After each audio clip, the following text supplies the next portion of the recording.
नमस्कार दोस्तों, finance unlock bye Hemant. एक बार मैं फिर अपना जो शॉर्ट वीडियो है उसी को यहाँ कवर करने के लिए आया हूँ। तो नॉर्मली मेरा जो है लास्ट शॉर्ट वीडियो जीटीएम था। तो जीटीएम का मतलब लोग सोचते हैं सेल्स और मार्केटिंग है, तो जीटीएम हम सेल्स मार्केटिंग अच्छी कर दी तो प्रोडक्ट बिक जाएगा।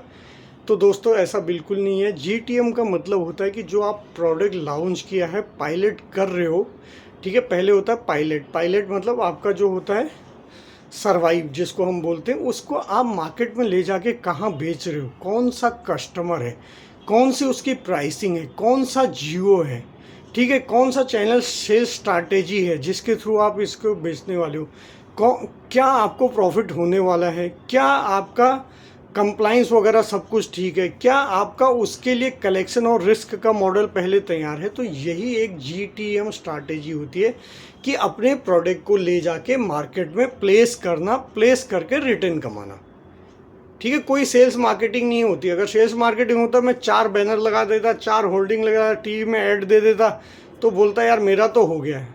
नहीं, तो इसमें ग्राउंड रियलिटीज़ होती है। ग्राउंड रियलिटी में आपका ग्राउंड मतलब आप सबसे पहले तो आप देखिए कि कहाँ ये प्रोडक्ट को आप ले जाके, मतलब आप कौन सा एरिया है, सेमी अर्बन में करोगे, रूरल एरिया में करोगे, आपका प्राइम मतलब आपका टायर 2 टायर 3 में करोगे, या अर्बन एरियाज़ में करोगे, अफिलेंट मार्केट में करोगे। दूसरा, आपका कौन सा कस्टमर है जो ये प्रोडक्ट को लेने वाला है। तीसरा, उसका पिन पॉइंट क्या है, मतलब कस्टमर को क्या तकलीफ है कि वो आपका प्रोडक्ट खरीदेगा, उसको आपके प्रोडक्ट से फ़ायदा होगा।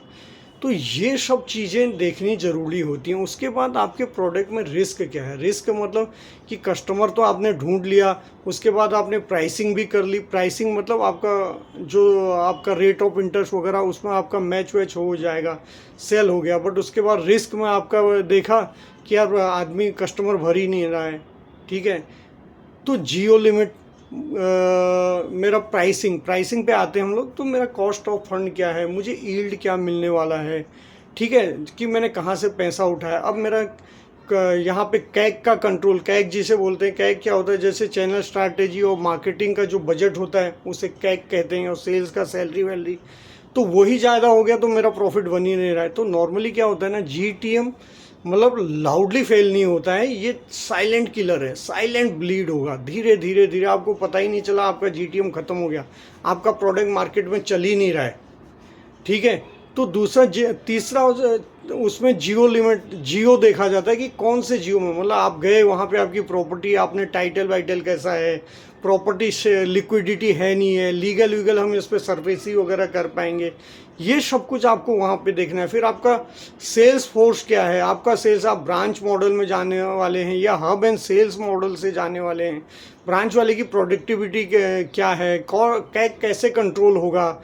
उसके बाद आपका ब्रांच में बिजनेस कैसे बढ़ाएंगे। अगर हब और स्पोक लोकल हैं, सेंट्रलाइज आपका सेल्स हो जाएगा, सेंट्रलाइज आपका क्रेडिट हो जाएगा, डिसेंट्रलाइज आपका सेल्स हो जाएगा, ठीक है। तो ये सब को, उसके बाद फोर्थ आपका चैनल स्ट्रैटेजी आ जाएगा। चैनल स्ट्रैटेजी, ये प्रोडक्ट को आप सेल्स आपने ब्रांच वगैरह कर लिया, उसके बाद आपने बोला यार अब डायरेक्ट लड़के जाएंगे तो मार्केट में कितना, अगर आपको जल्दी एक्सपांशन चाहिए, हेल्दी पोर्टफोलियो चाहिए, तो आपने बोला यार मार्केट में जो चैनल पहले से सेट हैं उन्हीं से बिजनेस करते हैं।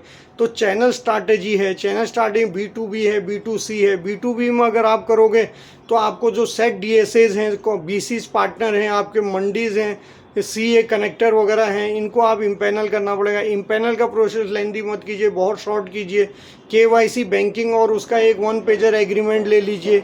दूसरा, चैनल के पास जब आप आगे बिजनेस के लिए जाते हैं, ये मत जाइए मुझे केस दो, मुझे केस दो, चाय कॉफ़ी पिया निकल आए, नहीं।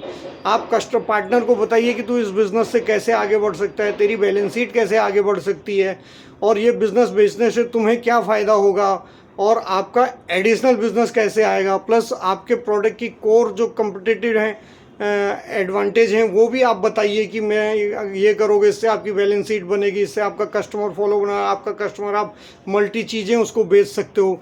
और वहाँ पे डिस्कस करो कि यार कंपटीशन वाला क्या एडिशनल ऐसा कर रहा है कि जो हम करें तो हम बढ़ जाएं। प्लस आपका बिजनेस कैसे, आपकी सोर्सिंग कैसे बढ़ाया जाए, आपकी टीम को कैसे मोटिवेट किया जाए। तो ये चैनल स्ट्रैटेजी होता है। B2C में आपका ब्रांच वाला खुल गया, आप डायरेक्ट कस्टमर के पास जा रहे हो। FOS जो आपका सेल्स वाला है वो ज़रूरी है, नहीं तो पता लगा ब्रांच में बैठे रहे कस्टमर का वेट कर रहे हैं। बिल्कुल नहीं भाई, कस्टमर का नहीं वेट करो, कस्टमर कभी नहीं आता है।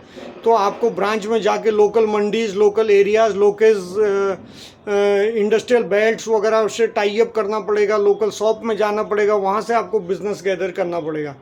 उसके बाद इसका पोर्टफोलियो, क्रेडिट बैलेंस कैसा है, मतलब आपका क्रेडिट अंडर राइटिंग वगैरह कैसा आता है, कैसे क्रेडिट इसको, क्योंकि अगर सेल्स और क्रेडिट का लैंग्वेज मैच नहीं होता, कितनी भी अच्छी GTM है फ्लॉप हो जाएगी। तो वो ज़रूरी है। पोर्टफोलियो में आपका अर्ली वार्निंग सिग्नल वगैरह देखिए, आपका 70-80 केसेस ट्राई एंड टेस्टेड कीजिए। आप ये मत देखिए कि डिसबर्समेंट नहीं हुआ, प्रॉफिट नहीं हुआ, बिल्कुल नहीं। 100 केसेस टेस्ट होते हैं पहले कि आप अपना पोर्टफोलियो कैसा बना रहे हो, राइट जा रहे हो। जैसे मैंने आपको बताया था कि पहले सर्वाइव फिर स्टेबलाइज, ये स्टेबलाइज वाला पोजीशन है। उसके बाद आप स्केल करो इसको। इसमें 3P भी वही होता है, मतलब पायलट, प्रूफ और पुश, तो तीनों SP बोल सकते हो आप। तो ये चीज़ें आपको देखना है कि आपका स्टेबलाइज हो रहा है, उसके बाद आप पुश करो।